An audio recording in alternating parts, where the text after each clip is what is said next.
আল্লাহ নবী যখন জন্ম হয়, নবীজির জন্মের 6 মাস আগে হুজুরের বাবা হযরতে আব্দুল্লাহ সিরিয়া ব্যবসাকালীন সময়ে আসার পথে তিনি ইন্তেকাল করেন। মক্কা এবং মদিনার পথিমধ্যে নবী করিম সাল্লাল্লাহু আলাইহি সাল্লামের জন্মের 6 কিংবা 7 মতান্তরে 8 বছর পরে মা আমিনা ইন্তেকাল করেন। হুজুরের যখন জন্ম হবে, মা আমিনার গর্ভে এলেন। পৃথিবীর আমাদের মায়ের গর্ভে আমরা যখন এসেছি, সন্তান যখন মায়ের গর্ভে আসে, 3 মাস পর 4 মাসের সময় আস্তে আস্তে মায়ের পেটটা বড় হতে থাকে। মা আমিনা বলছেন, সিরাতের কিতাবে এলো, আমার নবী মুহাম্মদ, আমার ছেলে মুহাম্মদ আমার পেটে এসেছে, মুহাম্মদের ভূমিষ্ঠ হওয়ার আগ পর্যন্ত আমি মোটেও টের পাই নাই। আমার পেট বড় হয় নাই, আমার বমি হয় নাই, আমি অস্বস্তি বোধ মনে করি নাই। নবী করিম সাল্লাল্লাহু আলাইহি সাল্লামের অবস্থান যখন তার মা আমিনার গর্ভের ভেতরে পেটের মধ্যে, তখন মক্কা নগরীর, মক্কা শহরের চতুর্দিকেই খবর ছড়িয়ে গেল। আমিনার স্বামী আব্দুল্লাহ, আব্দুল মুত্তালিবের ছেলে আব্দুল্লাহ ইন্তেকাল করেছে 6 মাস আগে। আরবের রেওয়াজ ছিল, নিয়ম ছিল, স্বামী যখন মারা যাবে কোন স্ত্রী সুগন্ধি ব্যবহার করতে পারবে না। কিন্তু আব্দুল্লাহর বাড়ির পাশ দিয়া গেলেই এমন সেন্ট, এমন সুগন্ধি নাকের মধ্যে এসে পড়ে, তারা বিমোহিত হয়ে যান। আর তারা বলা বলি করেন, এমন সুগন্ধি ব্যবহার করে যা আরবের বুকে কোনোদিন আমরা শুনি নাই। আব্দুল্লাহর স্ত্রী আমেনা এমন সুগন্ধি ব্যবহার করেন কেন? বাজারে, রাস্তাঘাটে, দোকানে পাটে সবাই সমালোচনা করছেন। বিচার দিল কার কাছে? কুরাইশ নেতা আব্দুল মুত্তালিবের কাছে, যে আপনার বাড়ির পাশ দিয়ে গেলেই এরকম সুঘ্রাণ পায়, নিশ্চয়ই আপনার পুত্রবধূ ব্যবহার করে। আব্দুল মুত্তালিব নেতা মানুষ, লজ্জা পেয়ে গেলেন, ঘরে আসলেন।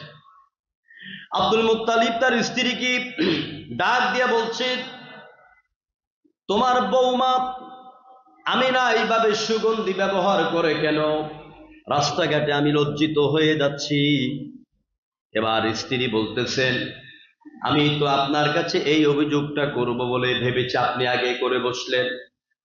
স্বামী স্ত্রী দুজনে মিলে পুত্রবধূ হযরতে আব্দুল্লাহর স্ত্রী নবীজির মা আমেনাকে ডাক দিলেন, প্রশ্ন করেছেন, আমেনা এত সুগন্ধি তুমি কোথায় পাও, কিভাবে ব্যবহার করো? আর এমন সুগন্ধি ব্যবহার করো যা কোনোদিন মক্কার বুকে আমরা এরকম ঘ্রাণ পাই নাই। হযরত আমিনা বলছে, আমি কোন সুগন্ধি ব্যবহার করি না। শাশুড়ি মা বলতেছেন, আমিনা আমি দেখেছি তুমি যখন গোসলখানা থেকে বের হও, গোসল করে বের হও, তোমার শরীর থেকে যেন আরো সুঘ্রাণ বেশি বের হয়ে যায়।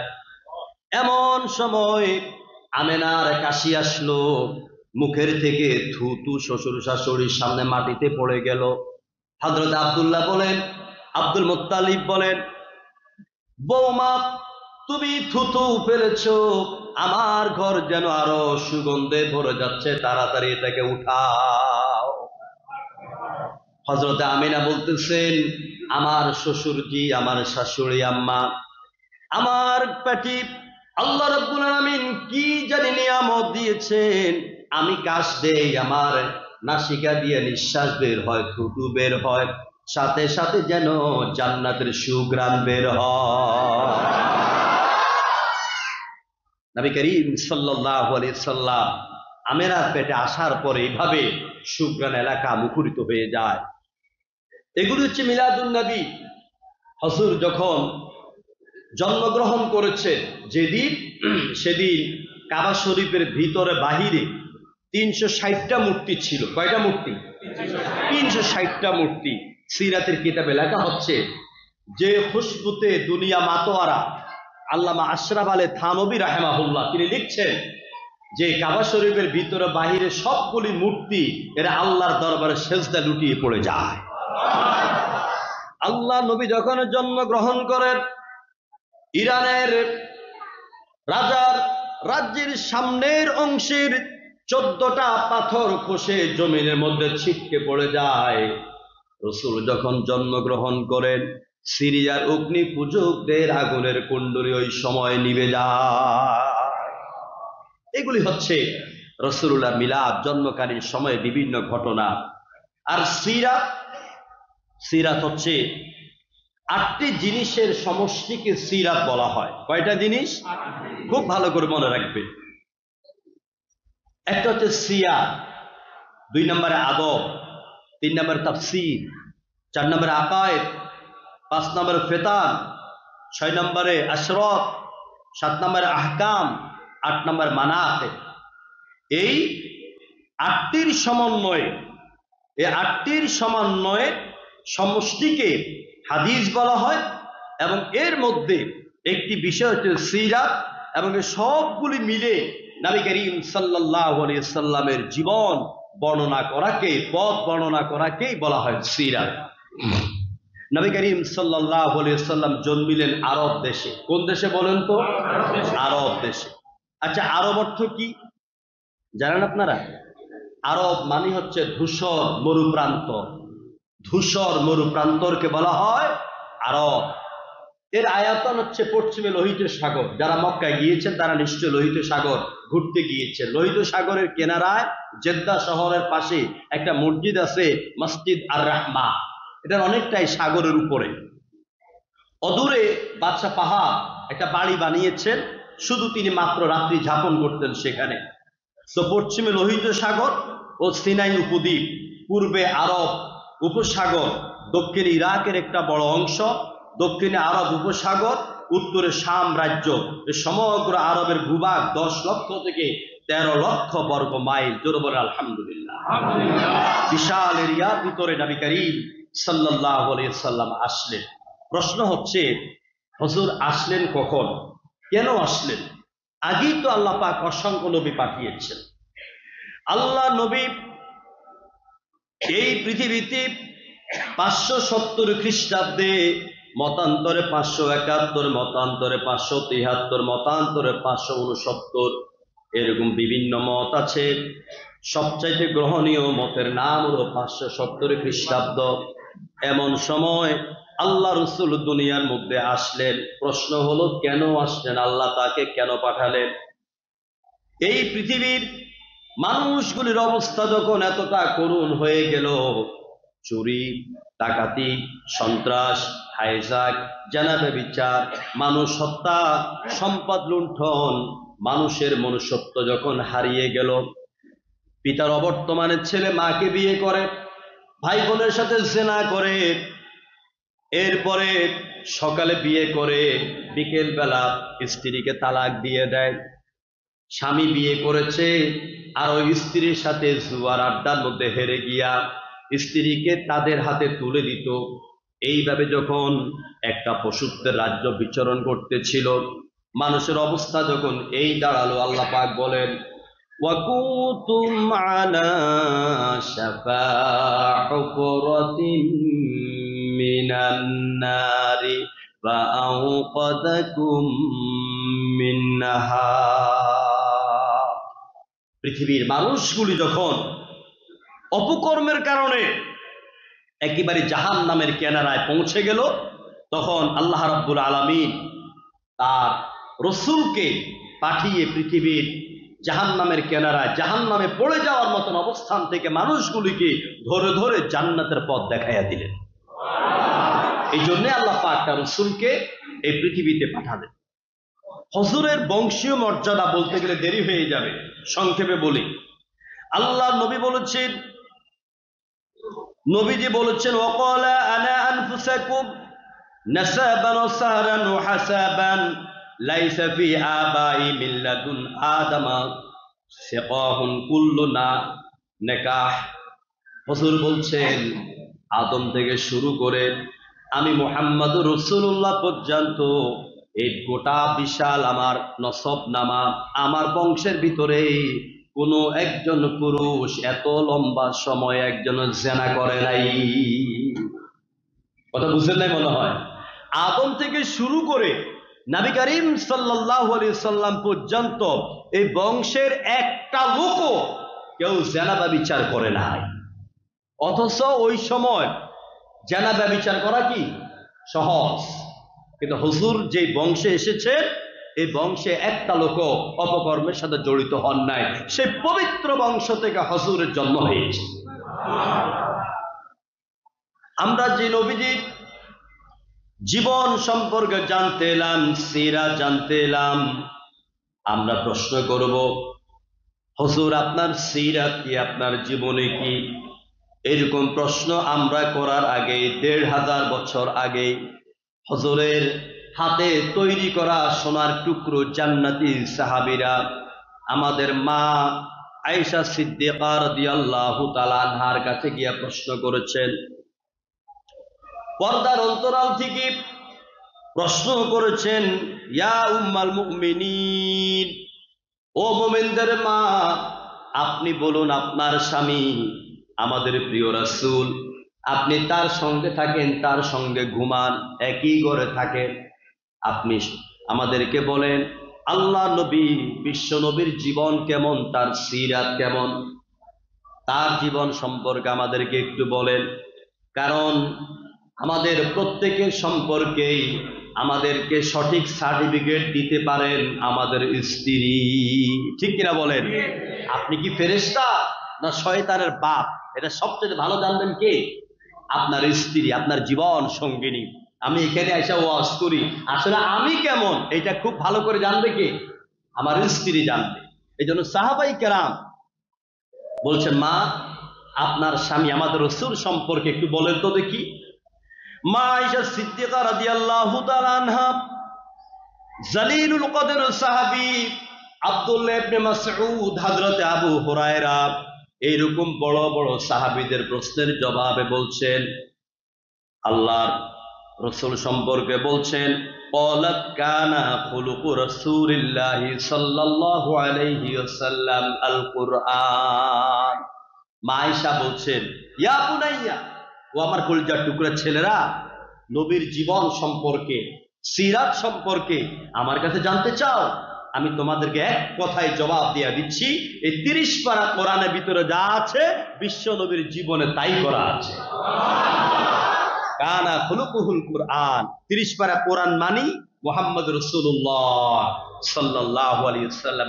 আতাকরাউনা সূরাতুল মুমিনুন, মা আয়েশা বলছেন তোমরা কি সূরাতুল মুমিনুন পড়ো না? সূরাতুল মুমিনুন কোরআনে কারীমের 18তম পারা প্রথম পৃষ্ঠায় প্রথম যে 10টি আয়াত আছে, এই 10টি আয়াতের ভিতরে যা বলা আছে আল্লাহ রাসূলের জীবনের মধ্যে তাই করা আছে। আল্লাহ রাব্বুল আলামিন বলেন, قد أفلح المؤمنون الذين هم في صلاتهم خاشعون والذين هم عن اللغو معرضون والذين هم للزكاة فاعلون। এইভাবে মুমিনদের 10টি গুণের কথা এই সূরার প্রথম 10টি আয়াতে আল্লাহ পাক বলেছেন। মা আয়েশা বলছেন যে 10টি আয়াতের ভিতরে যা আছে আমার রাসূলের জীবনে তাই করা আছে। সুতরাং কেউ যদি, আমি আজকে আমার মসজিদও বলেছি যেখানে জুমার খুতবা দেই, এই যে আমার হাতে যে কোরআনটা আছে এটাকে তো সবাই চিনেন, ঠিক না? পৃথিবীতে কোরআন এসেছে কয়টা? জোরে বলেন। একটা। এই ভুলটা আজকে ভাঙাই দিব আমি। আপনাদের কথাও ঠিক আছে, ভুল না।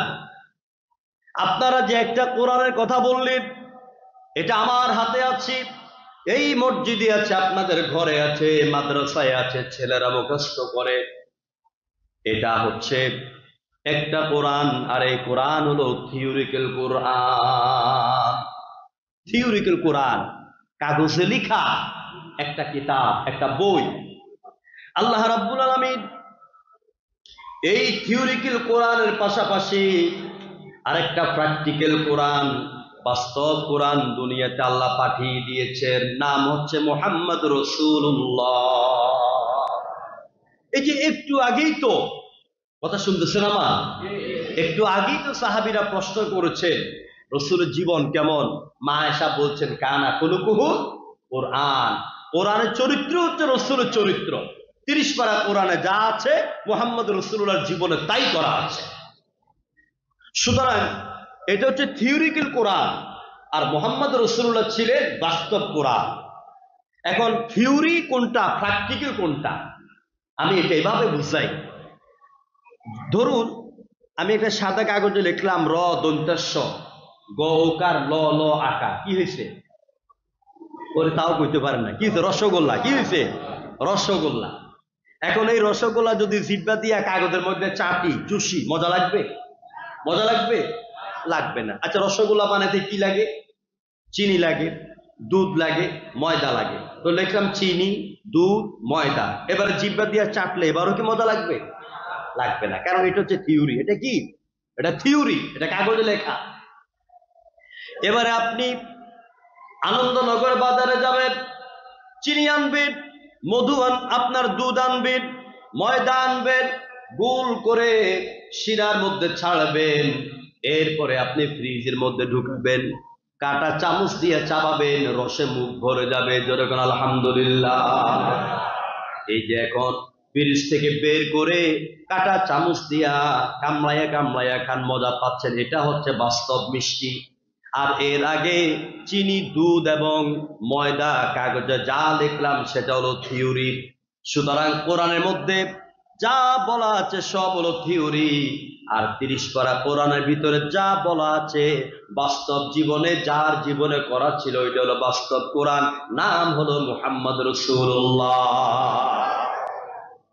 নামাজ কিভাবে পড়তে হবে, রোজা কিভাবে রাখতে হবে, আব্বা আম্মার সাথে কিভাবে কথা বলতে হবে, লেনদেন কিভাবে করতে হবে, কিভাবে বিক্রি করতে হবে, কিভাবে ক্রেতার সাথে ব্যবহার করতে হবে, বাই মোশতারি কেমনে হবে, ইজাব কবুল কেমনে হবে, বিয়ের প্রস্তাব কেমনে হবে, ছেলে মেয়েকে কোন অবস্থায় দেখবে, জমি মাপা কেমনে হবে, সীমানা নির্ধারণ কিভাবে হবে, রাষ্ট্র কিভাবে চালাবেন, রাষ্ট্রপ্রধান কে হবে, রাষ্ট্রের ইমাম কে হবে, নির্বাচন কিভাবে হবে, ভোট গ্রহণ পদ্ধতি কিভাবে হবে, মানুষের উপরে ইনসাফ প্রতিষ্ঠা কিভাবে হবে, সব কোরআনে বলা আছে নাকি নাই?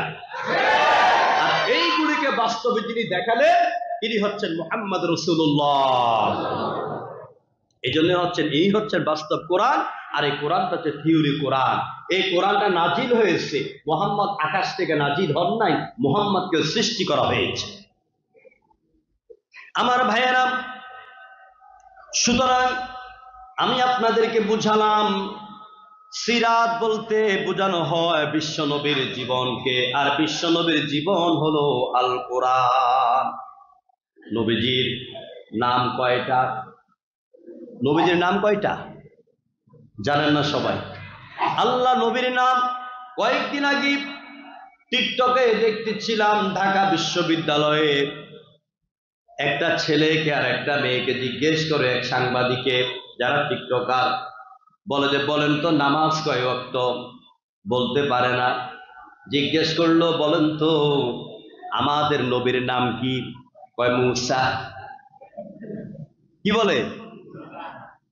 অর্থাৎ মুসলমান, কিন্তু রসুলের নাম জানে না, 5 ওয়াক্ত নামাজ জানে না, ওযুর ফরজ কয়টা তাও জানে না, ওযু করতে গেলে আগে ঠ্যাং ঢুকাই দেয় পানির মধ্যে, তারপরে হাত ধোয়, তারপরে মুখ ধোয়। এই হচ্ছে মুসলমান। প্রিয় ভাইয়েরা, বিশ্ব নবীর নাম হলো মুহাম্মদ। আর এই মুহাম্মদ নামটি এই পৃথিবীতে সর্বপ্রথম যিনি রাখেন তিনি হচ্ছে নবীজির দাদা Muhammad Abdul Muttalib. Abdul Muttalib নাতি হওয়ার পরে নাতির নাম রাখেন মুহাম্মদ। তিনি যখন নাতির নাম মুহাম্মদ রাখলেন, আরবের বড় বড় নেতারা বলে, ও আমাদের নেতা আব্দুল মুত্তালিব, মুহাম্মদ এই নামটা জীবনে কোনোদিন শুনি নাই, আপনি কোথায় থেকে পেলেন? মুহাম্মদ শব্দের অর্থ প্রশংসিত, এই নাম আপনি কেন রাখলেন? আল্লাহ নবীর দাদা আব্দুল মুত্তালিব বুক খুলেই উঁচু কণ্ঠে বলে দিলেন, আমাকে আল্লাহ পাক যে নাতি দিয়েছেন অবশ্যই সেই সারা দুনিয়াতে প্রশংসিত হবে। তো দাদা নাম রাখছেন মোহাম্মদ, আর আল্লাহ নাম রাখছেন আহমদ। কি রেখেছেন? মিন বা'দি ইসমুহু আহমদ, সূরা সফ 28তম পারা। আল্লাহ নবীর আরেকটি মর্যাদাবান নাম হলো হাসিব, 4 নম্বর মর্যাদাবান নাম হলো মাহিব, 5 নম্বর মর্যাদাবান নাম হলো আকিব। এই হলো নবীদের গুরুত্বপূর্ণ 5টা নাম। হযরত সাল্লাল্লাহু আলাইহি সাল্লাম তিনি যখন মায়ের পেট থেকেই দুনিয়ার মধ্যে আগমন করেন, তখন নবীজির দাদা আনন্দে কবিতা গাইতেছিলেন, ওয়া আনতা লাম্মা ওয়ালাদাত আশরাকাতিল আরদু ওয়াদাআত বিনুরিকাল উফুকি। হযরত সাল্লাল্লাহু আলাইহি সাল্লাম দুনিয়া এলেন আর গোটা জমিন নূরে উদ্ভাসিত হয়ে গেল। আনন্দে মুখরিত, কোকিলের কণ্ঠে গান, পাখিরা নতুন গান ধরেছে, চাঁদের মধ্যে নতুন করে জ্যোৎস্না স্থান পেয়েছে। যেরকম আল্লাহু আকবার। এই জন্য কবি মতিউর রহমান মল্লিক আল্লাহ তার কবরকে জান্নাতের টুকরা বানায় দেন। তিনি আমার রাসূলের আগমনকে কেন্দ্র করে নবীজির দাদা আব্দুল মুত্তালিবের আনন্দের সেই কথাগুলি দিয়ে তিনি গান রচনা করলেন। এলো কে কাবার ধারে আধার চিরে, চিনিস না কি রে, ওকে ও মায়া মেনার কুল জুড়ে চাঁদ, জানিস না কি রে। এলো কে কাবার ধারে আধার চিরে, চিনিস না কি রে, ওকে ও মায়া মেনার কুল জুড়ে চাঁদ, জানিস না কি রে। মুতালিব আজকে কেন বেহুশ হেন, বকে খুশির বান, বেদনার সুপ্ত ক্ষতে হাতে বুলাতে, কার এ আগমন সাহারার হৃদয় ভরা ঝরনা ধারা, বইল না কি রে। এলো কে কাবার ধারে আধার চিরে, চিনিস না কি রে। যেরকম আল্লাহু আকবার। নবী করিম সাল্লাল্লাহু আলাইহি সাল্লাম পৃথিবীতে এলেন, বাপ তো আগেই চলে গেলেন। এবার 6 বছর 7 বছর অতিবাহিত হলো। এবার আমার রাসূলের মাও চলে গেলেন। হুজুরের মতন এতিম এই পৃথিবীতে আর কেউ নাই। আল্লাহ রাব্বুল আলামিন বিশ্ব নবীর শৈশবকালীন এই সিরাতের কথা, জীবনের কথা কোরআনে কারীমের মধ্যে আল্লাহ পাক এইভাবে উল্লেখ করলেন, আলাম ইয়াজিদকা ইয়াতীমান ফাআওয়া ওয়া ওয়াজাদাকা দাল্লান ফাহাদা ওয়া ওয়াজাদাকা আইলান ফাআগনা فأما اليتيم فلا تقهر وأما السائل فلا تنهر وأما بنعمة ربك فحدث। الله أكبر। আল্লাহ পাক বলেন আলাম ইয়াজিদকা ইয়াতীমান। দেখেন আল্লাহ পাক নিজেই তার রাসূলের সিরাত কোরআনে বর্ণনা করছে। ও নবী, আমি কি আপনাকে এতিম অবস্থায় পাই নাই? আলাম ইয়াজিদকা ইয়াতীমান ফাআওয়া, এরপর আমি আপনাকে আশ্রয় দিয়েছি, আমি আপনাকে গরিব অবস্থায় পেয়েছি, দারিদ্র অবস্থায় পেয়েছি, তারপর আপনার দারিদ্রতা দূর করে দিয়েছি। আপনাকে পথহারা পেয়েছি, এরপর আমি আপনাকে সঠিক পথের সন্ধান দিয়ে দিলাম। সুতরাং হে রাসূল, আপনার কাছে যখন কোনো সাইল, কোনো ভিক্ষুক কোনো কিছু চাইবে, ওর সাথে রূঢ় ব্যবহার করবেন না, ধমক দিয়ে কথা বলবেন না, না পারলে ভালোবাসা দিয়ে বিদায় করে দিবেন। কোন সাইল, কোন ভিক্ষুককে ধমক দিয়ে বিদায় করবেন না। কোন আল্লাহু আকবার। এইভাবে আল্লাহ পাক বিশ্ব নবীর ছোট্টকালীন জীবনের সময় সময়ের কথা আল্লাহ পাক কোরআনে বর্ণনা করলেন। এবারে আসুন, হুজুরের জন্মের পরেই আরবের রসুম অনুযায়ী, নিয়ম অনুযায়ী মক্কায় রাখতো না।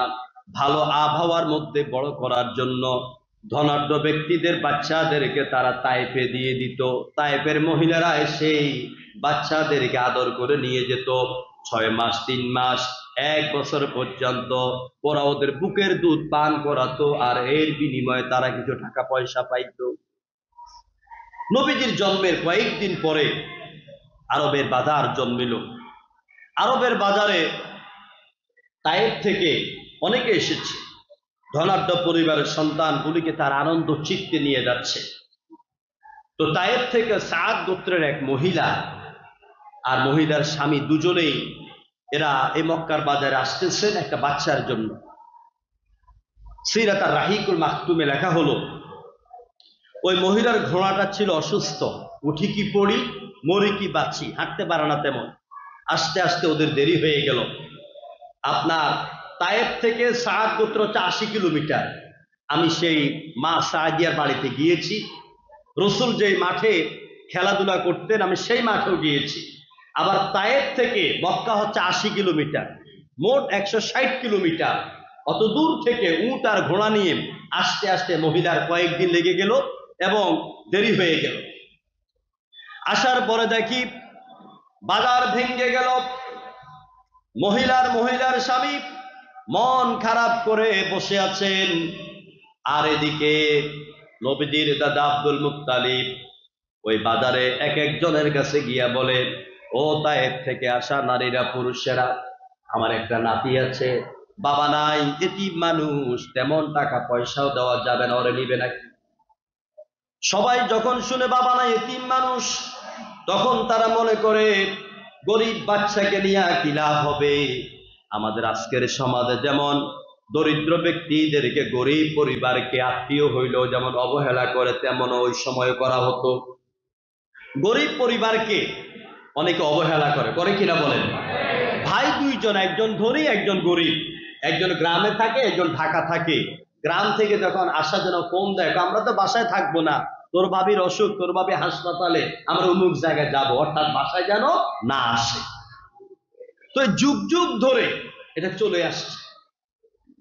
গরিব বলে কেউ নেয় না। আপনাদের কষ্ট হচ্ছে নাকি? আমি কিন্তু আপনাদেরকে একটা মূল জায়গা গিয়ে আমি স্টপ করে দিব ইনশাআল্লাহ। শুধু রসুলের এই শৈশবকালীন ঘটনা বলেই এরপর রসুলকে আল্লাহ পাক কেন পাঠালেন, মৌলিক কথাগুলি বলবো শেষের দিকে ইনশাআল্লাহ। বলে ইনশাআল্লাহ। সবাই একটু জিকির করেন, লা ইলাহা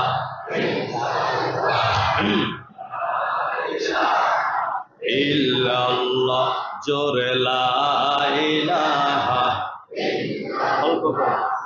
লা ইলাহা ইল্লাল্লাহ, লা ইলাহা ইল্লাল্লাহ, লা ইলাহা ইল্লাল্লাহ।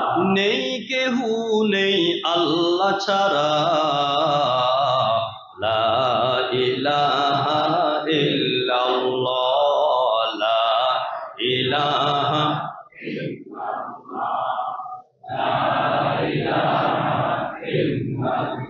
নদীর কল কলে ঢেউয়ের ছল ছলে, ওই নামেরই গান শুনে মন, ওই নামেরই গান শুনে মন, ভেজে নীরব সারা, লা ইলাহা ইল্লাল্লাহ, লা ইলাহা ইল্লাল্লাহ, জোরে লা ইলাহা ইল্লাল্লাহ, লা ইলাহা ইল্লাল্লাহ। আকাশ নীলে নীলে, মুখর ঝিলে ঝিলে, ওই নামেরই ঝরনা ধারা, ওই নামেরই ঝরনা ধারা, আকুল ব্যাকুল করা,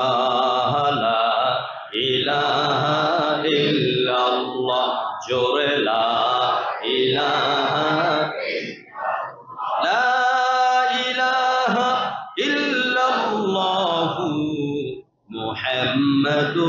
রাসূলুল্লাহ।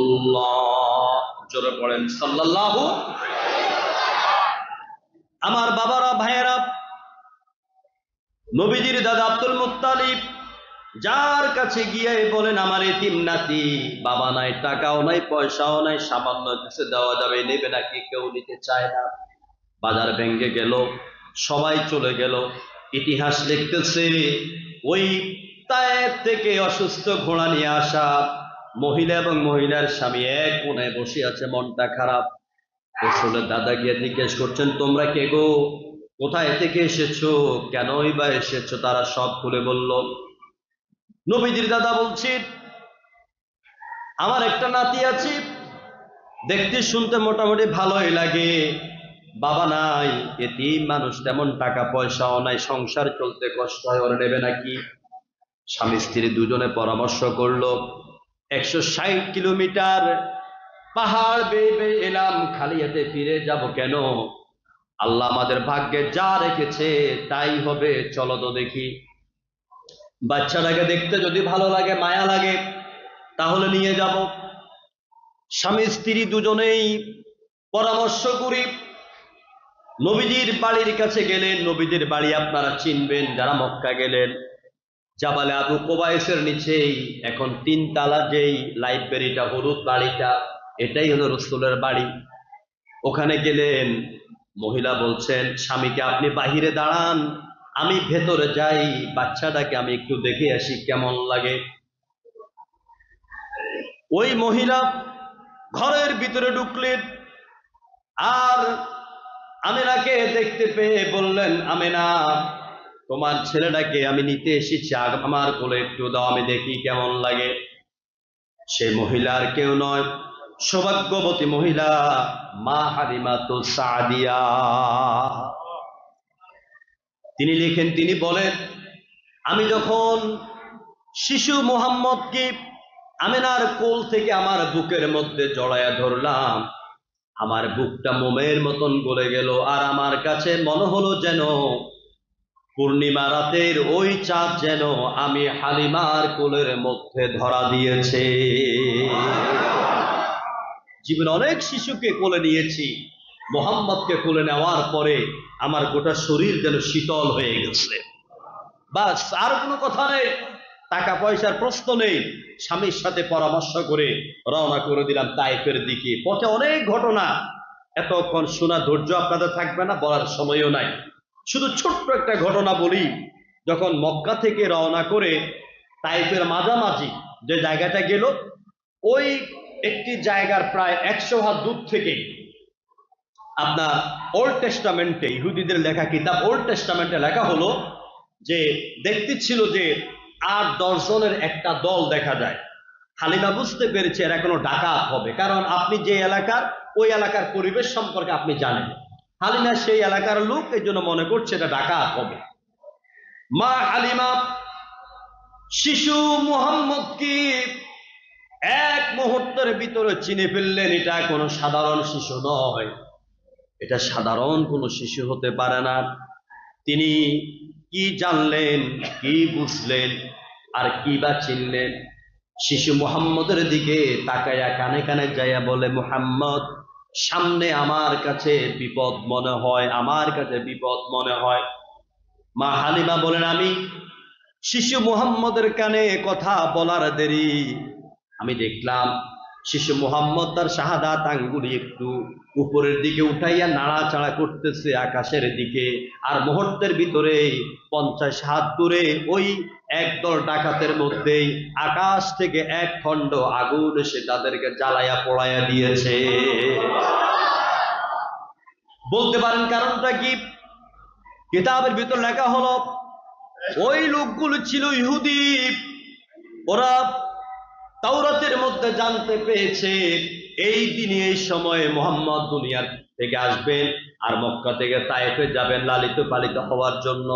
তা ইহুদি চক্র তারা ঐক্যমত হলো, শিশু মুহাম্মদকে যদি এই বয়সে খতম করে দেওয়া যায়, ভবিষ্যতে আমাদের রাস্তা ক্লিয়ার হয়ে যাবে। আমার ভাইয়েরা, এই জন্য তারা মুহাম্মদকে হত্যা করার জন্য ওই রাস্তার মধ্যে ওঁত পেতেছিল। আল্লাহ রাব্বুল আলামিন কোরআনে কারীমের সূরা তাওবা এর শেষ আয়াতের মধ্যে জানায়া দিলেন, লাকাদ জাআকুম রাসূলুম মিন আনফুসিকুম আজিজ। লাকাদ জাআকুম রাসূলুম মিন আনফুসিকুম, তোমাদের মধ্য থেকে এক উচ্চ বংশীয় নবী এসেছেন, তোমাদের মধ্য থেকে এক রাসূল এসেছেন। যা এসেছেন তার মানে তিনি একা আসেন নাই, তাকে নিয়ে আসা হয়েছে। আর তাকে যিনি নিয়ে এসেছেন দুনিয়াতে, তিনি হচ্ছেন আরশ আজিমের মালিক আল্লাহ। তো আল্লাহ রাব্বুল আলামিন যাকে দুনিয়াতে এনেছেন, তার তত্ত্বাবধান করা, তাকে পাহারা দেওয়া, তার জিম্মাদার, তার দেখাশোনা করা দায়িত্ব কার? আল্লাহ। এই জন্য আল্লাহ পাক ওই ইহুদিদের হাত থেকে আল্লাহ রসুলকে হেফাজত করেছে। চলে গেলেন তায়েফে, দিনের পর দিন বড় হতে লাগলেন। যেই মাঠে তিনি বকরি চড়াতেন, নবীজির দুধ বোন নাম হলো সায়মা। সায়মা বলেন, আমি বকরি চড়াতে যেতাম, আমার ভাই মুহাম্মদ ৩-৪ বছরের মুহাম্মদ আমার সঙ্গে যায়। কি আশ্চর্য বিষয়, আমার ভাই মুহাম্মদ উত্তপ্ত রৌদ্রের প্রখরতায় মরুভূমির মধ্যে যেই দিকে হাঁটে, ওই দিকে দেখি এই ছোট্ট ভাইয়ের মাথার মধ্যে আকাশের এক খণ্ড কালো মেঘ ছায়া দেয়।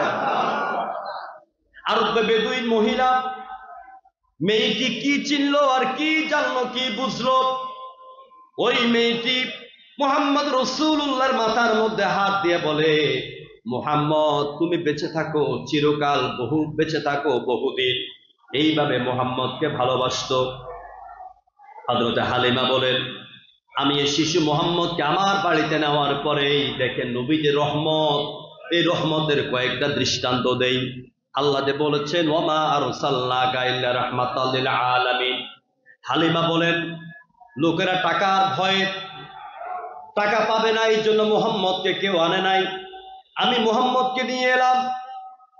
অসুস্থ ঘোড়ার উপরে উঠার পরে আমি দেখলাম আমার ঘোড়াটা কেমন যেন সুস্থ হয়ে গেল, শক্তিশালী হয়ে গেল, সবল হয়ে গেল। আমার বহু আগে যাওয়া বান্ধবীদের ঘোড়াগুলোকে পিছনে রেখে আমার ঘোড়া সবার আগে তায়েফের ময়দানে ছুটে যায়। আমি বাড়িতে গেলাম, যে কূপের মধ্যে বিগত 10 বছর পানি নাই, ওই কূপের মধ্যে পানি ভরে গেল। যেই খেজুর বাগানে বিগত 20 বছরে খেজুর ধরে নাই, ওই খেজুর গাছের মধ্যে খেজুর ফুল করতে লাগলো। যেই জমিনে আমার বকরিগুলি নিয়ে যাওয়া হয়, সবার আগে আমার বকরিগুলি ঘাস খাইয়া পেট ভরে বাড়িতে চলে আসে। এ হচ্ছে রহমত। হুজুর সাল্লাল্লাহু আলাইহি সাল্লামকে আল্লাহ পাক এভাবে হালিমার ঘরে বড় করতে লাগলেন।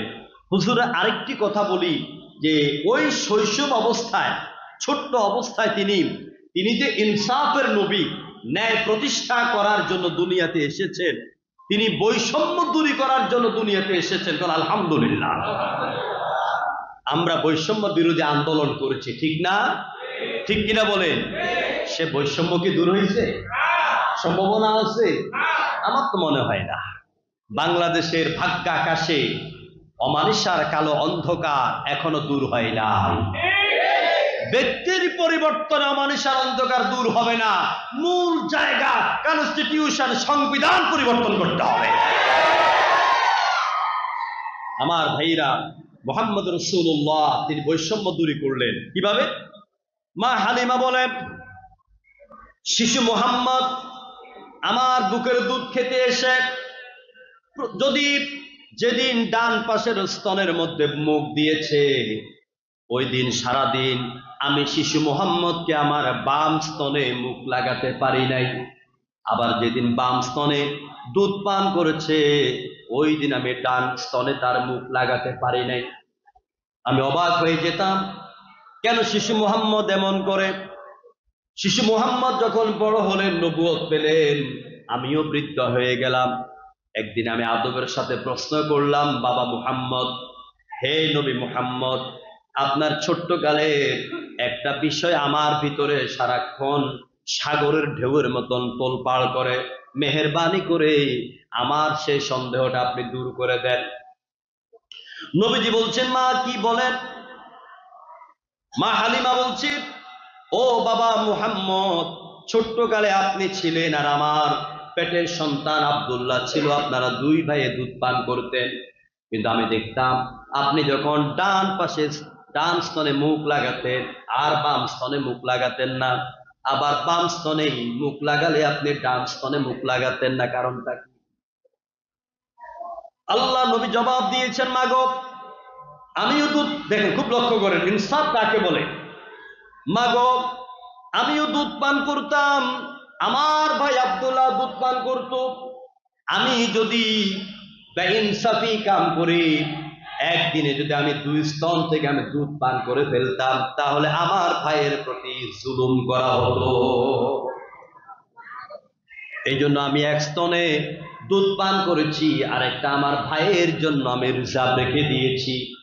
এই পৃথিবীতে আল্লাহ রাব্বুল আলামিন আমাকে অনেকগুলি কারণের জন্য পাঠিয়েছেন, অনেকগুলি লক্ষ্য উদ্দেশ্য সামনে রেখে পাঠিয়েছেন। এর মধ্যে হলো একটা, লাকাদ আরসালনা রুসুলানা বিল বাইয়িনাতি ওয়া আনজালনা মাআহুমুল কিতাবা ওয়াল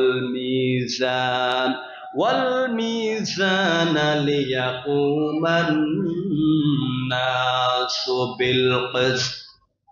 আল্লাহ পাক বলেন, নিশ্চয় আমি রসুল পাঠিয়েছি, রসুলগণের সঙ্গে তিনটা জিনিস দিলাম।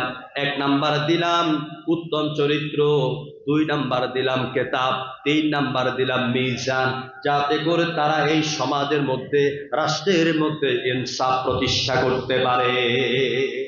মা, আমি যদি দুইটা স্তরে দুধ খেয়ে ফেলতাম, তাহলে তো আমি বেইনসাফি হয়ে যেতাম। আমি সমাজে কিভাবে ইনসাফ প্রতিষ্ঠা করব? আল্লাহু আকবার। ওই শৈশবকালে ছোট্ট অবস্থায় ছোট্ট শিশু মুহাম্মদ তিনি এই ইনসাফ প্রতিষ্ঠা করেছেন। আমার ভাইয়েরা,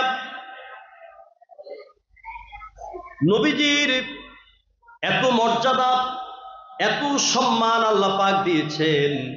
হুজুরের মর্যাদার উপরে এখন কথা বলতে গেলে আমি ঘন্টার পর ঘন্টা বলবো, সব কোরআনের আয়াত দিয়া বলবো ইনশাআল্লাহ। আমি খুব সংক্ষেপে এই কোরআন থেকে বাছাই করে রসুলের কয়েকটি মর্যাদার কথা আমরা আলোচনা করব। এখন হুজুরের মর্যাদা দেখুন, গোটা কোরআনের পাতায় পাতায়, কোরআনের পৃষ্ঠায় পৃষ্ঠায় রসুলের মর্যাদা দিয়েছেন কে? আল্লাহ তাআলা। দেখুন হুজুরের গোটা অঙ্গ প্রত্যঙ্গের কথা কোরআনের আয়াতে আয়াতে ভরা। আলহামদুলিল্লাহ। মুসা, ঈসা, দাউদ, সুলাইমান, ইয়াকুব, ইউসুফ, কারো বিষয় এভাবে কোরআনে বলা নাই। আল্লাহ রাব্বুল আলামিন নবীজির প্রত্যেকটি অঙ্গ প্রত্যঙ্গ নিয়ে আল্লাহ কোরআনে কথা বলেছেন। দেখুন আল্লাহ রাব্বুল আলামিন বিশ্ব নবীর চেহারা মোবারক, এই চেহারা, এই মুখ নিয়ে কোরআনে কারিমে কথা বললেন। قد نرى تقلب وجهك في السماء সুবহানাল্লাহ। হুজুর, আপনি যে বারবার আপনার চেহারাকে আকাশের দিকে উঁচা করেন, قد نرى, নিশ্চয়ই আমরা লক্ষ্য করেছি। সুবহানাল্লাহ। তাহলে এখানে হুজুরের চেহারার কথা কোরআনে এসেছে। এবারে দেখেন হুজুরের চক্ষু মুবারকের কথা এসেছে, ওয়ালা তামুদ্দান্না আইনাই। আল্লাহ পাক হুজুরের দুইটা চোখের কথা বললেন, হুজুরের জবান সম্পর্কে বললেন, ফা ইন্নামা ইয়াসসারনাহু বিলিসানিকা। হে রাসূল, আমি আপনার জবানের ভাষাকে, জিহ্বার ভাষাকে সহজ করে দিলাম, যাতে করে আপনি কোরআন পড়তে পারেন, নিজে পড়তে পারেন, পড়াইতে পারেন, লোকদেরকে বুঝাইতে পারেন। এই জন্য আপনার জবানের ভাষাকে সহজ করে দিলাম।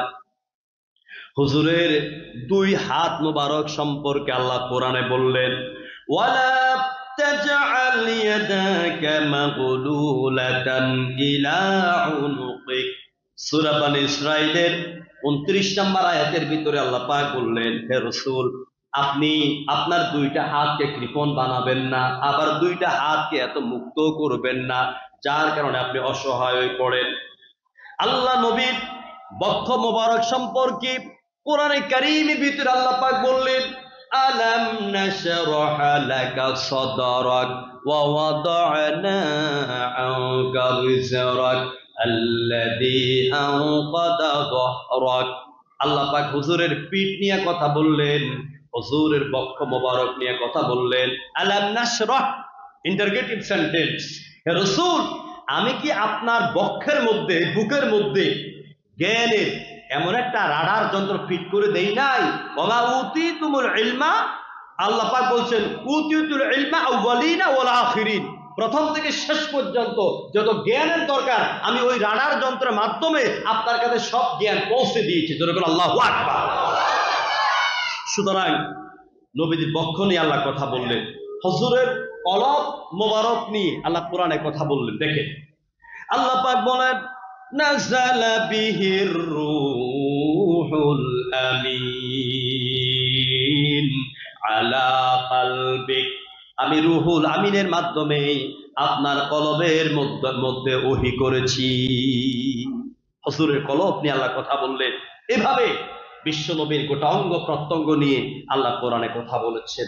হুজুরের মর্যাদা বলতে গেলে তো ঘন্টার পর ঘন্টা লাগবে। আল্লাহ পাক সব নবীকে অঞ্চল ভিত্তিক নবী করে পাঠিয়েছেন, কওম ভিত্তিক নবী। যেমন বাংলাদেশের জন্য একজন নবী, আরবের জন্য একজন নবী, ভারতের জন্য একজন নবী, চীনের জন্য একজন নবী, এইভাবে আল্লাহ পাঠিয়েছেন। ইরাকের জন্য, শামের জন্য, সিরিয়ার জন্য, ইরানের জন্য এভাবে পাঠিয়েছেন। আল্লাহ রাব্বুল আলামিন বলেন, নবী গো, আমি আপনাকে এইরকম কোন অঞ্চল ভিত্তিক নবী করে পাঠাই নাই। সব নবীর আমি ইলা কাউম এইভাবে পাঠিয়েছি। আর আপনাকে আমি নবুয়ত দিয়েছি, রিসালত দিয়েছি। দুনিয়ার সব মানুষকে আপনি বলে দেন আপনার নবুয়ত আর রিসালতের সীমানা কতখানি। ও নবী, আপনি বলেন ওলিয়া আইয়ুহান নাসু ইন্নী রাসূলুল্লাহি ইলাইকুম জামিআ। ও রাসূল, আপনি বলে দেন হে পৃথিবীর মানব সমগ্র, আল্লাহ রাব্বুল আলামিন আমাকে সমগ্র জাহানের জন্য রাসূল করে পাঠিয়েছে। আল্লাহু আকবার কন্যা। হুজুর শুধু মক্কা মদিনার জন্য নয়, শুধু আরব বিশ্বের জন্য নয়, তিনি তাম জগতের জন্য রাসূল হয়ে এই দুনিয়াতে এসেছেন। তিনি ছিলেন শেষ নবী। আমার রাসূলের পরে আর কোন রাসূল আসবে? আর কোন কোরআন আসবে? আল্লাহ পাক বলেন এটা রাসূলের মর্যাদা। মা কানা মুহাম্মাদুন আবা আহাদিম মির রিজালিকুম লাকিন রাসূলুল্লাহি ওয়া খাতামান নাবিয়্যিন। আল্লাহ বলছেন আমার রাসূলকে আমি রাসূলের মাধ্যমে, আমার নবীর মাধ্যমে নবুয়ত এবং রিসালাতের পরিসমাপ্তি ঘটিয়েছি। হুজুরের হাদিস থেকে শুনেন, নবীজি বলছেন ও আমার সাহাবীরা, মনে করো খুব সুন্দর একটা প্রাসাদ তৈরি করা হলো। ওই প্রাসাদের সব দিকে রং করা হলো। যে লোকেরা আসে সবাই ওই বাড়ির প্রশংসা করে। কিন্তু আশ্চর্যের বিষয় হলো ওই সুন্দর সৌরম্য প্রাসাদের সামনের দিকে একটা ইট লাগানো হয় নাই। যারাই আসে তারা বলে এত সুন্দর বাড়িতে একটা ইট লাগানো হয় নাই, এই জন্য বাড়ির সৌন্দর্য নষ্ট হয়ে গেল।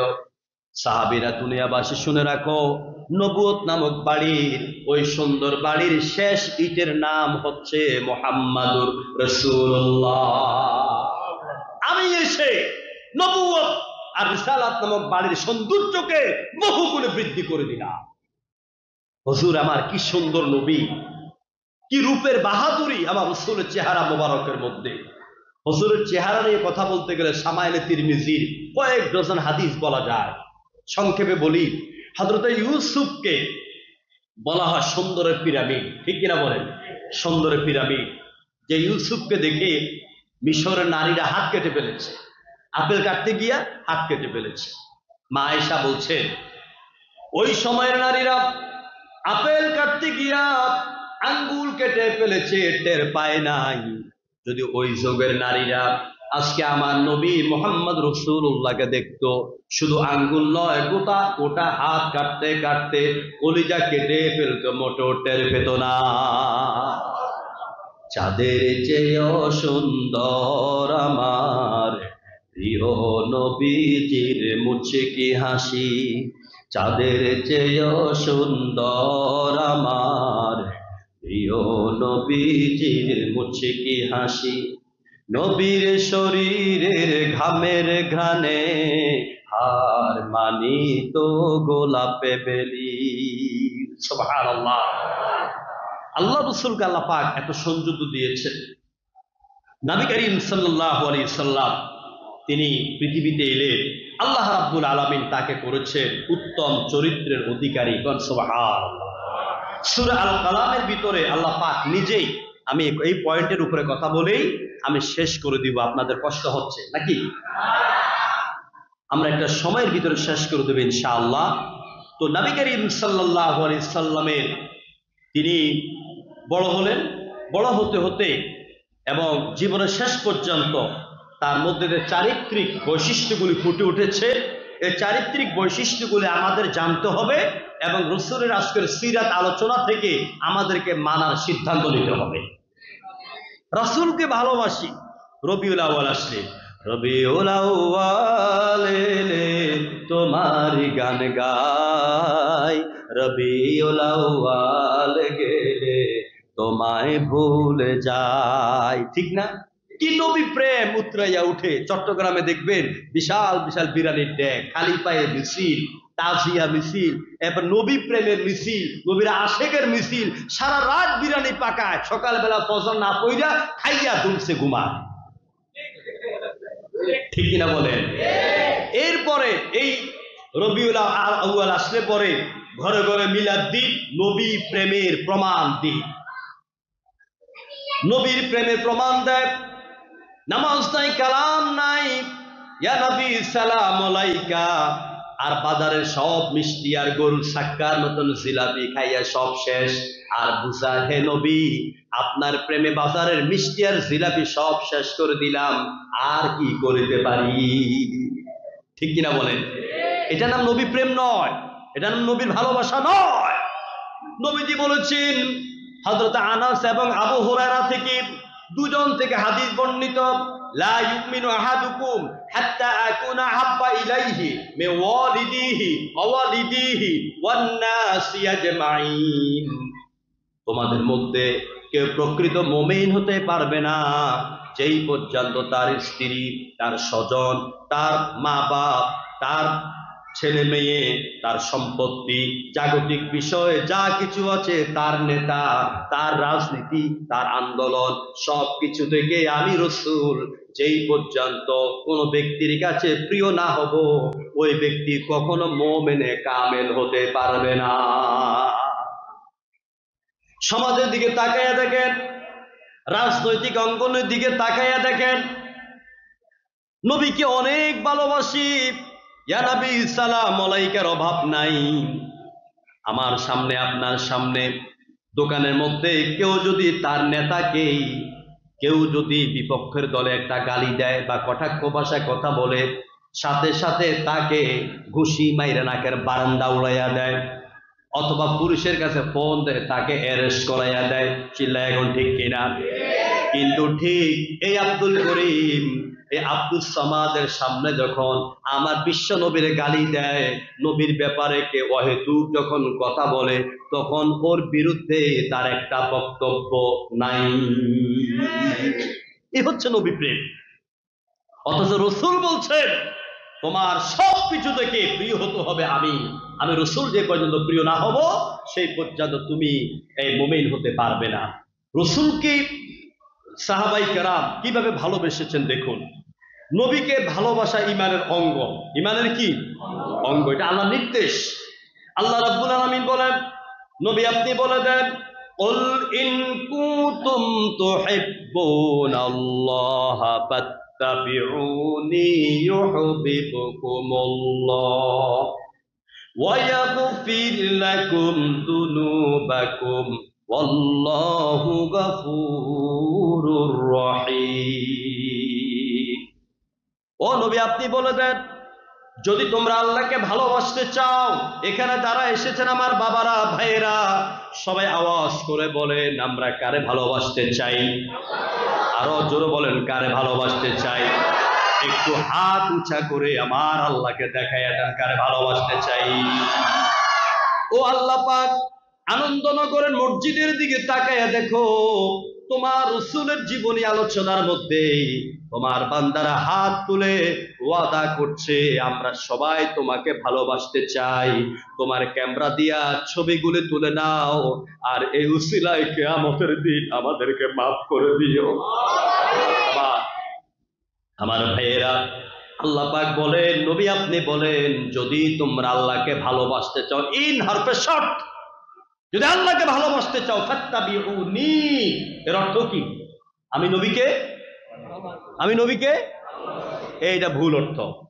ফাত্তাবিউনি এটার অর্থ আমি নবীকে ভালোবাসা নয়, আমি নবীর ইত্তেবা করো, আমি নবীর অনুসরণ করো, আমি নবীর আনুগত্য করো, তাহলে ইউহিব্বুকুমুল্লাহ, আল্লাহ তোমাদেরকে ভালোবাসবেন। সুবহানাল্লাহ।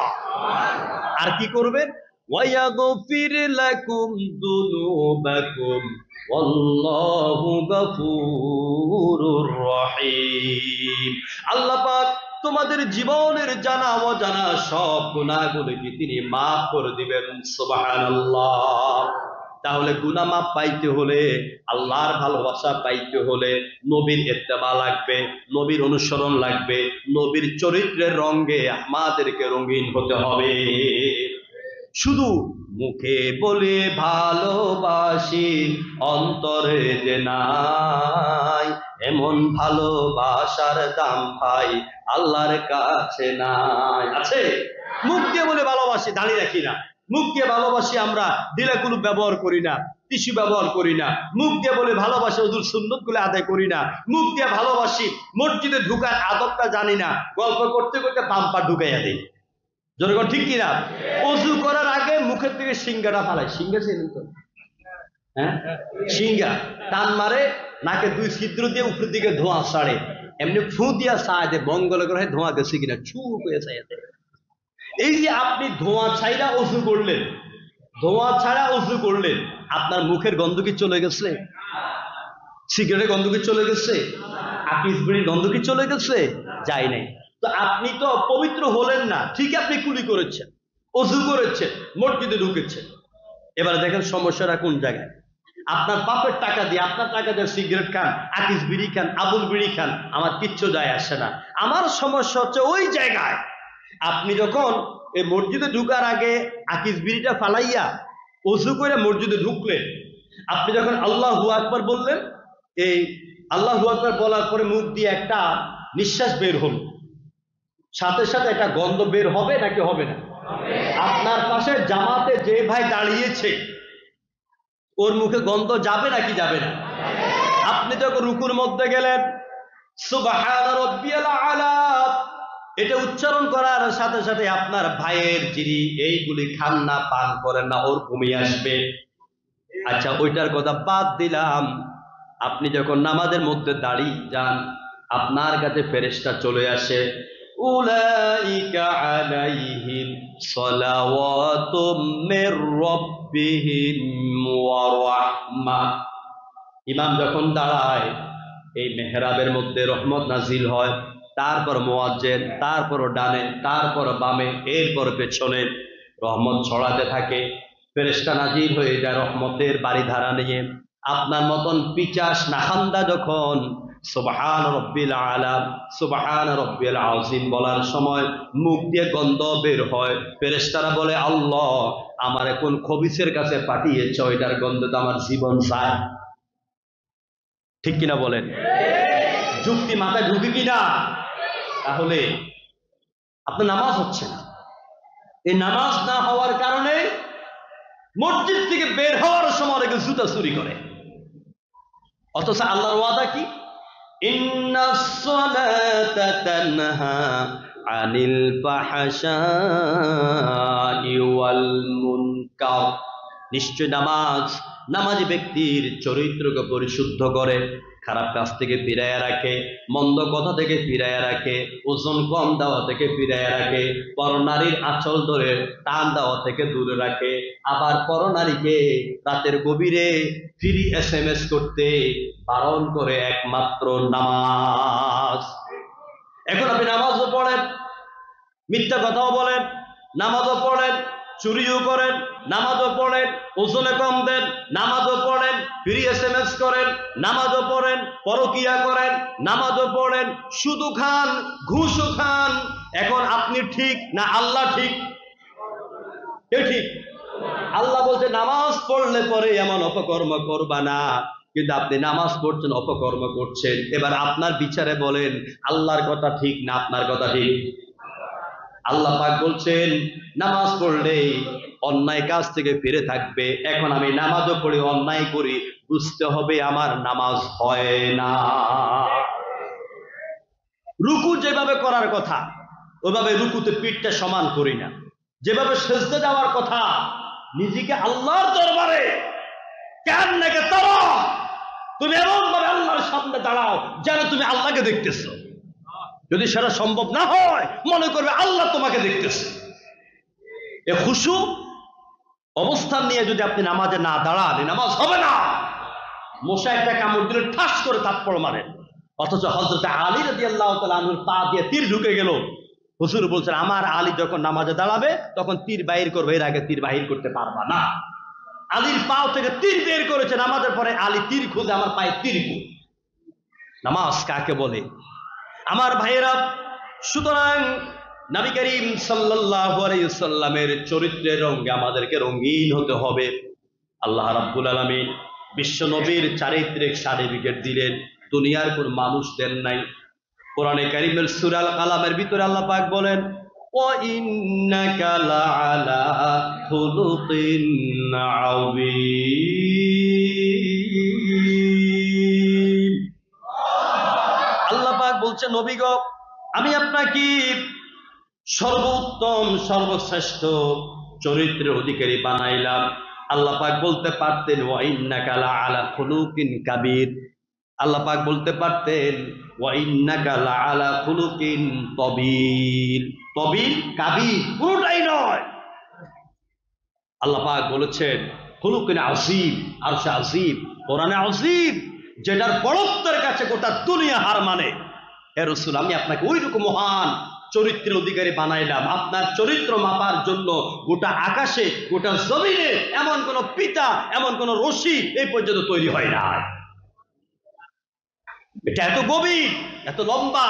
আমার রাসূলের চারিত্রিক বৈশিষ্ট্য চরিত্র, রাসূলের চরিত্র নিয়ে যে কথা বলবে যদি ইমানদার হয়, রাসূলের চরিত্রের উপর আঘাতমূলক কথা বলে তার ঈমান থাকবে না, কাফের হয়ে যাবে। মাঝে মাঝে আমরা দেখি মুসলমান নামদারে কিছু কুলাঙ্গারেরা আমার রাসূলের চরিত্র নিয়ে কথা বলে। চিল্লায় বলে ঠিক কিনা? রাসূলের চারিত্রিক সার্টিফিকেট কে দিয়েছে? আল্লাহ দিয়েছেন। গোটা কোরআনটাই হচ্ছে রাসূলের চরিত্র। হুজুর তার চাকর বাকরদের সাথে কি ব্যবহার করতেন? হযরত খাদেমে আনাস বলেন নবীজির খেদমতে 9 সিনিনা ফামা আ'লামুহু ক্বালা কদ্দুন হাল্লা ফাআলতা কাযা ওয়া কাযা। রাসূলের জীবনে আমি 9টা বছর খাদেম ছিলাম, ছোট্ট মানুষ, কত ভুল করেছি। হুজুর আমাকে কোনোদিন ধমক দিয়ে এই কথা বলেন নাই, এটা করছো কেন, ওইটা করো নাই কেন, এইরকম ধমক দিয়ে কথা বলেন নাই। কি সুন্দর ব্যবহার! হুজুরের চারিত্রিক বৈশিষ্ট্যের মধ্যে এটাও। হুজুর তার স্ত্রীদের সাথে অনেক সুন্দর মিষ্টি ভাষায় কথা বলতেন। হুজুরের স্ত্রীরা বলেন আল্লাহ নবীর স্ত্রী ছিল 11 জন। জোরে বলেন কয়জন? আল্লাহ নবী প্রতিদিন বিকেল বেলা তিনি বের হতেন, আসর থেকে মাগরিব পর্যন্ত 11 জন স্ত্রীর ঘরে যেতেন। কার ঘরে কি দরকার সব প্রয়োজন মিটাইয়া দিতেন।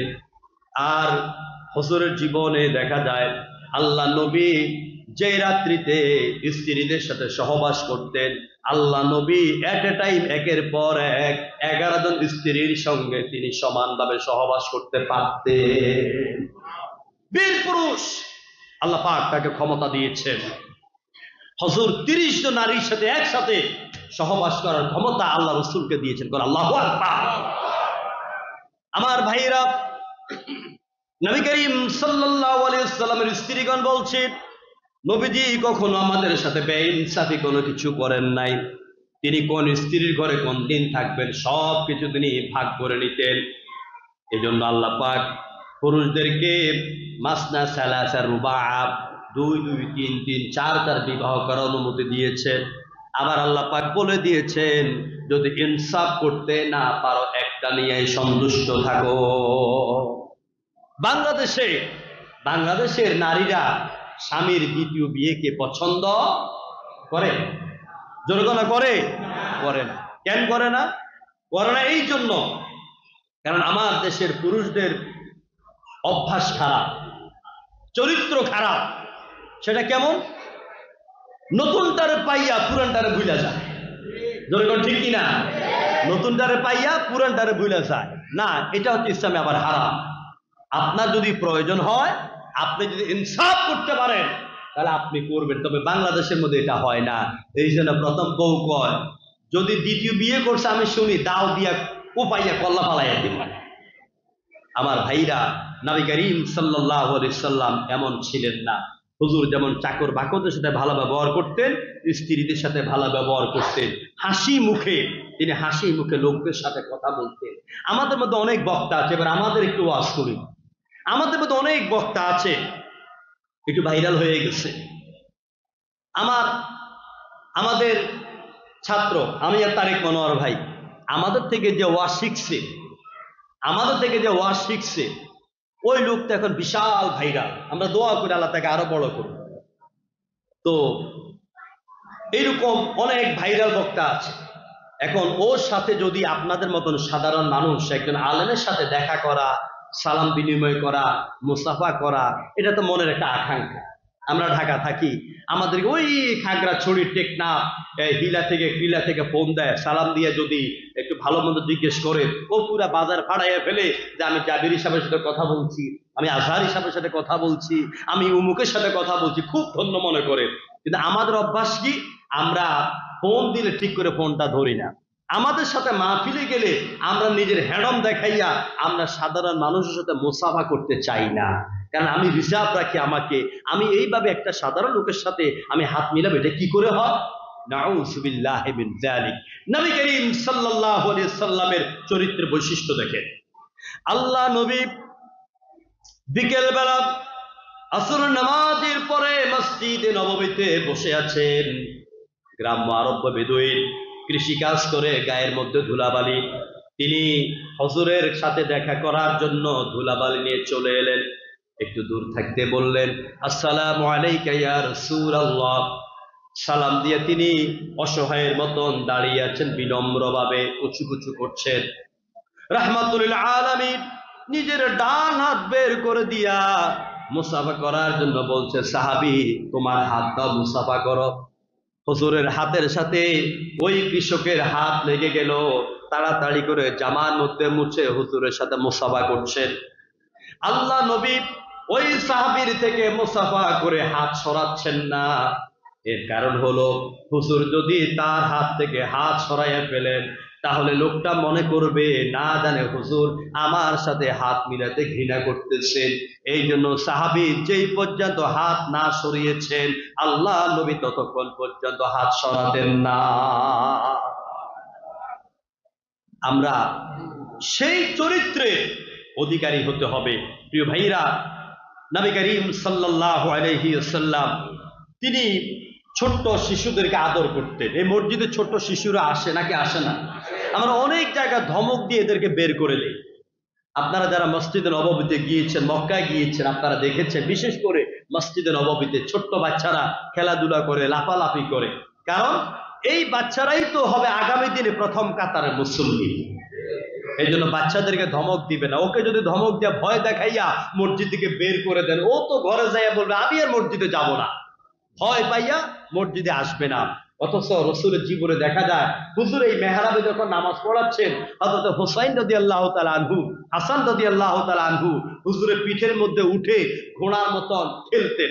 হুজুর যখন মাথা তুলতে চাইতেন আল্লাহ জিব্রাইলকে পাঠাইতেন, জিব্রাইল আমার রাসূলকে বলে দাও যেই পর্যন্ত হাসান হুসাইন আমার হাবিবের পিঠ থেকে না নামবে সেই পর্যন্ত রাসূল যেন সেজদায় পড়ে থাকেন। এজন্য বাচ্চাদেরকে জোরে ধমক দিবেন না, যদি দুষ্টামি করে আদর করে এক পাশে রেখে দিবেন। আমার ভাইকে বলবো যে এক প্যাকেট চকলেট এই জায়নামাজের নিচে রাখবে, নামাজের পরে যে ছোট্ট বাচ্চারা আসে এদেরকে একটা একটা চকলেট দিবেন, অন্তত চকলেটের নেশা তারা বলবে যে হুজুর আমাদেরকে খুব আদর করে মসজিদে গেলে চকলেট দেয়। এই চকলেটের নেশা যদি 40 দিন 100 দিন ঠিক মতো মসজিদে আসে ইনশাআল্লাহ এই ছেলেটা নামাজি হয়ে যাবে। এদেরকে আদর করতে হবে, ভালোবাসতে হবে। প্রিয় ভাইরা, নবী করিম সাল্লাল্লাহু আলাইহি সাল্লামের কথা আমি 10 ভাগের 1 ভাগও বলিনি। আমি শেষ একটা পয়েন্ট আপনাদের সামনে তুলে ধরছি, সেটা হচ্ছে এই যে রসুলের কথা আমরা এতক্ষণ পর্যন্ত আলোচনা করলাম, সে রসুলকে আল্লাহ পাক এই পৃথিবীতে কেন পাঠালেন এই প্রশ্নের জবাব দিয়ে আলোচনা শেষ করব। আল্লাহ রাব্বুল আলামিন কোরআনে কারীমের ভিতরে রাসূল কি দুনিয়ার মধ্যে কেন পাঠালেন তার জবাব অনেক সূরার ভিতরে দিয়েছেন। সূরা সফের ভিতরে, সূরা তাওবার ভিতরে, সূরা আল ফাতার ভিতরে আল্লাহ পাক রাসূলকে এই পৃথিবীতে পাঠাবার জন্য কি জন্য পাঠালেন তার জবাব দিলেন এইভাবে, হুয়াল্লাযী আরসালা রাসূলাহু বিল হুদা ওয়া দীনিল হক লিইয়ুযহিরাহু আলাদ দীনি কুল্লি ওয়ালাউ কারিহাল মুশরিকুন। তিনি সে মহান সত্তা যিনি তার রাসূলকে এই পৃথিবীর বুকে পাঠালেন, সাথে দিলেন 2টা জিনিস। কয়টা জিনিস ভাই? আর জোরে কয়টা জিনিস? খুব লক্ষ্য করুন, একটা হলো বিল হুদা আর একটা হলো দ্বীন হক। এই বিল হুদা মানে কোরআন, হুদা মানে কি? কোরআনের নাম কয়টা জানেন না? কোরআনের নাম রয়েছে প্রায় 56টা নাম। কয়টা নাম? আল্লামা জালালউদ্দিন সুয়ুতী রাহিমাহুল্লাহ লেখা আল ইতকান নামক কিতাবে এই 56টা নামের কথা উল্লেখ আছে।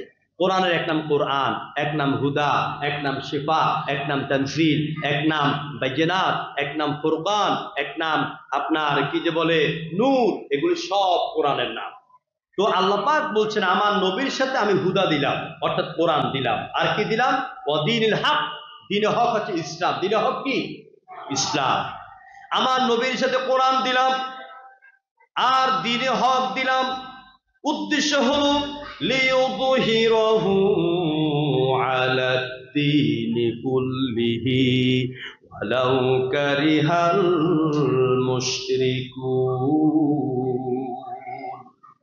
আল্লাহ রাব্বুল আলামিন বলেন নবীর সাথে কোরআন দিলাম, জীবন বিধান কোরআন দিলাম, আর পরিপূর্ণ জীবন ব্যবস্থা আমি ইসলাম দিলাম। উদ্দেশ্য হলো লিইয়ুযহিরাহু আলাদ দীনি কুল্লি আই লিইয়ুযহিরাহু আলা সাইরিল আদিয়াত। এই পৃথিবীর বুকে মানুষের তৈরি করা যত মতবাদ আছে, যত আইন ও কানুন আছে, সব মতবাদকে পায়ের পৃষ্ঠে পিষে ফেলেই তার জায়গার মধ্যে আল্লাহর দ্বীন তথা ইসলামের ঝান্ডাকে উড্ডীন করতে, লিইয়ুযহিরাহু আলাদ দীন, আল্লাহর দ্বীনকে বিজয় করার জন্য। আল্লাহর দ্বীনের নাম কি? জোরে বলেন না সবাই, কি নাম? ইন্নাদ দীনা ইনদাল্লাহিল ইসলাম।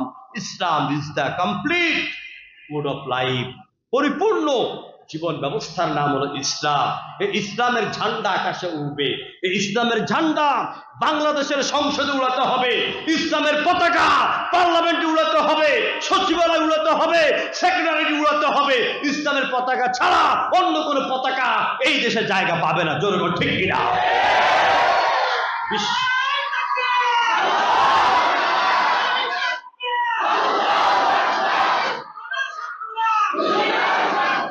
ইসলামের ঝান্ডা কি উড়াবার জন্য বিশ্ব নবী পৃথিবীর বুকে আগমন করেছেন। এই জমিনে মানুষের তৈরি করা মতবাদে ভরা, জমিনের মধ্যে মানুষের তৈরি করা মতবাদে ভরা। যেমন সেকুলারিজম আছে না নাই? কথা লক্ষ্য করেন, secularism, communism, socialism, nationalism, feudalism, mechanism, মানুষের তৈরি করা অনেক মতবাদের এই পৃথিবী ভরা। আর যত মতবাদের কথা বললাম, ওই মতবাদের মূল হোতা, মূল লিডার যারা, এরা হচ্ছেন Karl Marx, Lenin, Hume, Galileo, Copernicus, Kepler, Darwin, Hegel, Mao Tse tung, Bertrand Russell. এদের মন মস্তিষ্ক প্রসূত জ্ঞান দিয়া এরা এইসব মতবাদ প্রতিষ্ঠা করতে চেয়েছেন। মানুষকে এই দুনিয়া দুই রকম নেতা ডাকে। যেরকম কয় রকমের নেতা? এক রকমের নেতা হলো, আল্লাহ পাক কোরআনে কারীমের মধ্যে বলেন, এক রকমের নেতা হলো আমি যাদেরকে নেতা বানালাম, ওই নেতাগুলি মানুষকে ডাকে আল্লাহর ওহীর দিকে, কোরআনের দিকে, ইসলামের দিকে। আবার আরেক শ্রেণীর নেতা আছে যারা আল্লাহর ওহী কোরআনকে বাদ দিয়া নিজের মস্তিষ্ক প্রসূত জ্ঞান দিয়া মানুষকে ডাকে। ওরা ডাকে মানুষকে প্রতিনিয়ত জাহান্নামের দিকে। তার মানে আল্লাহর ওহী, ইসলাম, কোরআন দিয়ে যেই দিকে আপনাকে ডাকবে, এটা হচ্ছে সঠিক পথ। সুতরাং আমাদের মুসলমান জীবনে ইসলামের শরীয়ত ছাড়া আমাদের জীবন এক মুহূর্ত চলতে পারে না। কিন্তু আমরা ভিনদেশীদেরকে, আমরা কাফের মুশরিকদেরকে খুশি করার জন্য আমরা বলি আমরা শরীয়তের আইনের কোনো তোয়াক্কা করব না। যেই ব্যক্তি বুঝে শুনে এই কথা বলে তার ঈমান থাকবে না, ও ঈমানদার নয়, ও কাফের হয়ে যাবে। ইসলামী শরীয়তকে যদি আপনি অমান্য করেন, ঈমান থাকবে আপনার? শরীয়ত কি? নামাজের আইন, রোজার আইন, হক হালালের আইন, এরপর বেচা বিক্রির মধ্যে আল্লাহর দেওয়া আইন। আপনি যদি এইগুলিকে না মানেন, সুদ দিয়া, ঘুষ দিয়া আপনি যদি জীবন আর রাষ্ট্র পরিচালনা করেন, মদের আড্ডাখানা দেশটাকে বানাইয়া দেন। দেখেন না, বিগত দিনে মদের লাইসেন্স দিয়েছে সংসদের মধ্যে, দেয় নাই?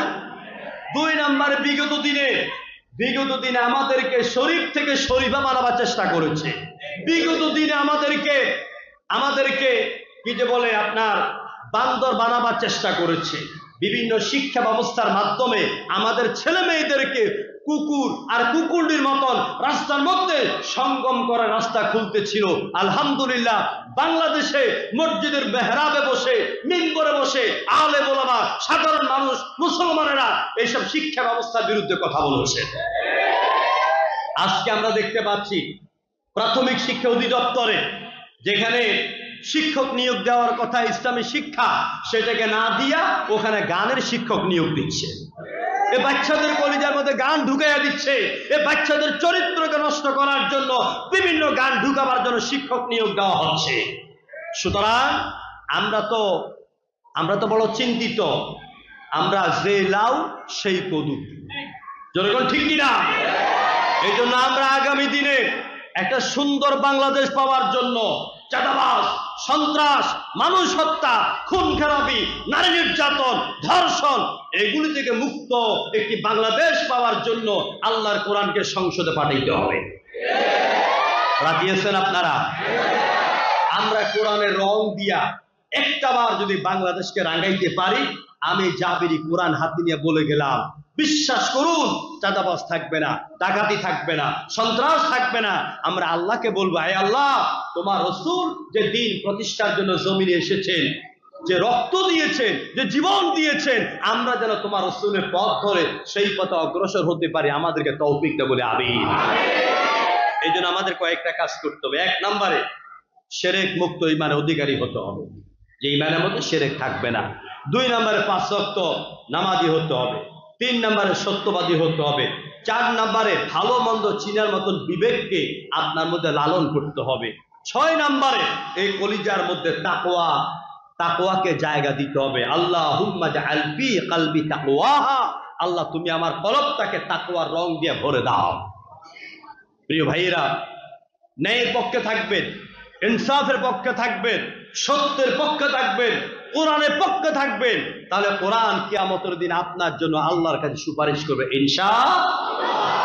আজ শেষ কথা আমার, মসজিদে মুসল্লির অভাব নাই, মসজিদে মুসল্লির অভাব নাই। হুজুর বলেছেন কিয়ামতের আগে মসজিদ হবে সুন্দর সুন্দর, মসজিদ হবে অনেক, মসজিদে মুসল্লি থাকে ভরপুর, কিন্তু ইমানদার থাকবে না। কি থাকবে না? ইমানদার থাকবে না।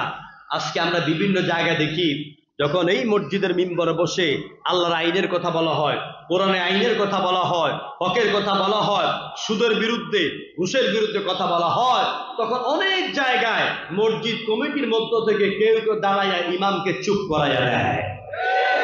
আছে কিনা কন? আমার ভাইরা, মসজিদের সভাপতি হয়ে, আমাকে মাফ করবেন আপনাদের কথা বললেন, আমি উদাহরণ দিচ্ছি, আপনি মসজিদের সভাপতি হইলেন না সেক্রেটারি হইলেন, কমিটি সদস্য হইলেন, এটা আল্লাহর দেখার বিষয় নয়। কারণ বাইতুল্লাহ শরীফের মুতাল্লি ছিল, বাইতুল্লাহ শরীফের রক্ষণাবেক্ষণ যারা ছিলেন, দেখাশোনা যারা করতেন, হাজিদেরকে যারা খাওয়াইতেন, পানি পান করাইতেন, তারা মসজিদ বাইতুল্লাহর খেদমত করতেন, মুতাল্লি ছিলেন, কমিটি ছিলেন, কিন্তু তাদের ঈমান ছিল না। তাদের কি ছিল না? ঈমান ছিল না। আজকে বাংলাদেশে আমরা দেখতে পাচ্ছি অনেক মসজিদের সভাপতি আছে, সেক্রেটারি আছে, কেশিয়ার আছে, সুদখোর, ঘুষখোর, মদখোর, তারা মসজিদে আসে, দাঁড়িয়ে আছে, টুপি আছে, এদের সঠিক ঈমান নাই। এই জন্য আমাদেরকে ইমানদার হতে হবে, আল্লাহকে ভয় করতে হবে, আব্বা আমার খেদমত করবেন, স্ত্রীর হক আদায় করবেন, সমাজের মানুষকে ভালোবাসবেন। আমরা কোনো বৈষম্য চাই না, আমরা বৈষম্যহীন বাংলাদেশ চাই। যারা আমাদের জুলাইয়ের আন্দোলনে রক্ত দিয়েছেন, আল্লাহ তাদের কবরকে জান্নাতের টুকরা বানাইয়া দাও। যারা আহত, ক্ষত বিক্ষত, আল্লাহ তাদেরকে শেফায়ে আজলা কামেলা নসিব করে দাও। আল্লাহ পাক এই আনন্দনগর মসজিদ কমিটির এই এলাকার বসবাসরত যত ভাইরা আছেন, মা বোন আছেন, আল্লাহ পাক যাতে সবাইকে ইমানদার হিসেবে কবুল করুন, আমরা বলি আমিন। আমরা যেন রসূলের আদর্শে অনুপ্রাণিত হয়ে রসূলের সুন্নাহ দিয়ে আমাদের পরিবার, আমাদের জীবন, আমাদের 3.5 হাত বডি আমরা যেন রাঙাতে পারি, যাতে করে মরার সময় বিসমিল্লাহি ওয়া আলা মিল্লাতি রাসূলিল্লাহ বলাটা যেন আমাদের জীবনের সাথে মিলে যায়।